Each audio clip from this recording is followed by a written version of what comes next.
magandang umaga po ulit sa inyong lahat. Today is Sunday. Of course, all of us are planning to go to church. Pero tignan nyo naman po, we're still here to do our tripping para po maihatid namin sa inyo ang newest listing namin. This is actually 600 square meters and it's a very nice location and it's actually overlooking po sa Pine Woods. Yan. And then as you can see, it's actually along the road. So ito po yung fence from here hanggang doon po sa fence, doon sa pinaka-gilid. That's already the frontage. So pasukin po natin para mas makita niyo po siya. Ayan.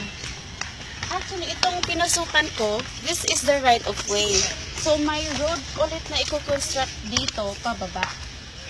So parang ang mangyayari ngayon doon sa lot will be corner lot. Ayan. So pag ito yung right of way, ito na yung rote. Ayan, dito siya. From here, pag ganon. And the good thing about this place is that makikita nyo niya yung Pine Woods or yung golf course na ginagawa, which is under the Santa Lucia Realty. Ayan. Okay.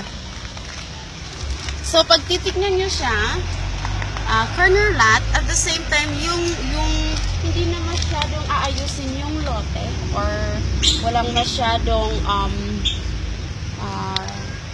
anong tawag dito, yung ipapastraighten pa siya.